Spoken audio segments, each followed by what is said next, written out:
বিসমিল্লাহির রহমানির রহিম। অনলাইন ক্লাসে সকলকে স্বাগত জানাচ্ছি। আমাদের আজকের ক্লাস আইসিটি তৃতীয় অধ্যায় পরবর্তী সংখ্যা বা পরের সংখ্যা নির্ণয়। পরের সংখ্যা নির্ণয়ের ক্ষেত্রে আমাদের সতর্কতামূলক জায়গা হচ্ছে ওই বেজের সর্বোচ্চ মানটি আছে কিনা দেখব।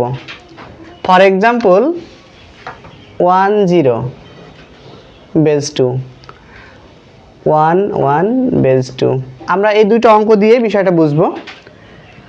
আমাদের প্রথম অঙ্কটাতে আছে 10, এখানে সর্বোচ্চ মান কি আছে? নেই। আমরা বাইনারিতে দুটো ডিজিট পাচ্ছি, একটা 0 আর একটা 1। তো বাইনারি বেজের সর্বোচ্চ মান হচ্ছে কত? 1। তো আমাদের প্রথম অঙ্কটাই আছে 10, তার মানে এখানে কি ডান দিকে সর্বোচ্চ মানটা নেই। আমরা পরবর্তী সংখ্যা নির্ণয় বা পরের সংখ্যা নির্ণয়ের ক্ষেত্রে দেখব ওই বেজের সর্বোচ্চ মানটি সেখানে আছে কিনা। যদি থাকে, একটা থাকলে দুটো সেন্স, দুটো থাকলে তিনটা সেন্স, যদি না থাকে তাহলে একটা সেন্স। অর্থাৎ যদি সর্বোচ্চ মান থাকে বা যতটি থাকবে তার চেয়ে একটা বেশি সংখ্যা নিচে পরিবর্তন হবে। আমাদের মনে রাখা উচিত পরবর্তী সংখ্যা মানে কিন্তু এমন কোনো বিষয় না +1, অর্থাৎ যে ডিজিটটা দেওয়া থাকে তার সাথে 1 যোগ করলেই কিন্তু তার পরের সংখ্যা পাওয়া যায়। আমরা যদি দেখি এখানে তাহলে 0 আছে, তার মানে বড় অঙ্ক নেই। তাহলে কি হবে? যদি না থাকে তাহলে একটা চেঞ্জ হবে, তাহলে এটা হবে 1 আর এটা যা আছে তাই থেকে যাবে। আমরা যদি এটা ওইভাবে বুঝতে না পারি, এইভাবে বুঝতে পারি 10-এর সাথে আমরা 1 যোগ করলে কত হবে? 11। তার মানে পরবর্তী সংখ্যা নির্ণয় করা খুব সহজ। যে অঙ্ক দেওয়া থাকবে যদি আমরা ক্যালকুলেটরে করি তার সাথে +1 অতিরিক্ত 1 যোগ করলেই পরবর্তী সংখ্যা নির্ণয় হয়ে যায়। কিন্তু আমরা যদি ক্যালকুলেটর ছাড়া করতে চাই তাহলে আমরা খেয়াল করব ওই বেজের সর্বোচ্চ মান আছে কিনা।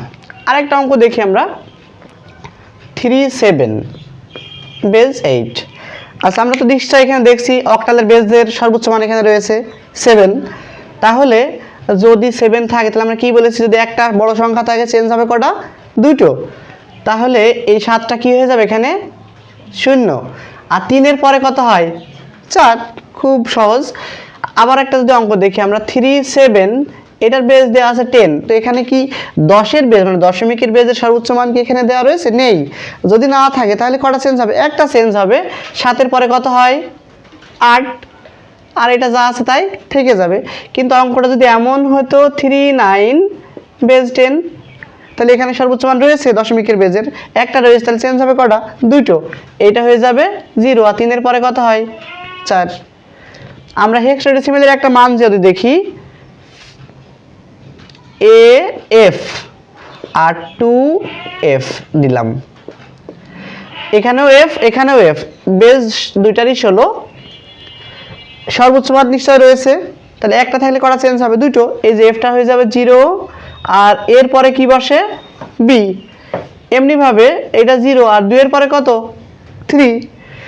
তাহলে আমরা বুঝলাম পরবর্তী সংখ্যা নির্ণয় করার সময় আমরা খুঁজব ওই বেজের সবচেয়ে বড় সংখ্যাটি বা বড় মানটি সেখানে আছে কিনা। যদি একটা থাকে তাহলে চেঞ্জ হবে দুটো, যদি দুটো থাকে তাহলে চেঞ্জ হবে কটা? তিনটা। যদি না থাকে তাহলে একটা চেঞ্জ। আর একটা উদাহরণ দেখি আমরা, 3AF আর 3AB, এই যে দুটো অঙ্ক আমরা এখানে তুললাম, এটাতে সর্বোচ্চ মান রয়েছে, হেক্সাডেসিমেলের বেজের যে সর্বোচ্চ মান F তা রয়েছে আর পরেরটাই নেই। তাহলে এই দুটোর অ্যান্সার কি লিখতে পারি আমরা? যেহেতু এখানে বড় মান রয়েছে একটা, তাহলে চেঞ্জ হবে কটা? দুটো।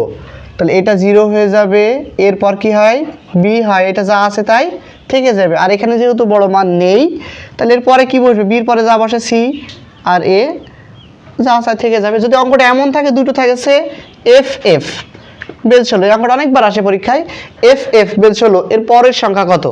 তাহলে এখানে দুটোই সর্বোচ্চ মান কিন্তু, তাহলে চেঞ্জ হবে কটা? তিনটা। 0 0, এখানে কিছু নেই মানে 0 আছে, তাহলে 0-এর পরে কত বসে? 1। আশা করি সকলে বিষয়টা বুঝতে পেরেছে। আল্লাহ হাফেজ। আসসালামু আলাইকুম রহমতুল্লাহ।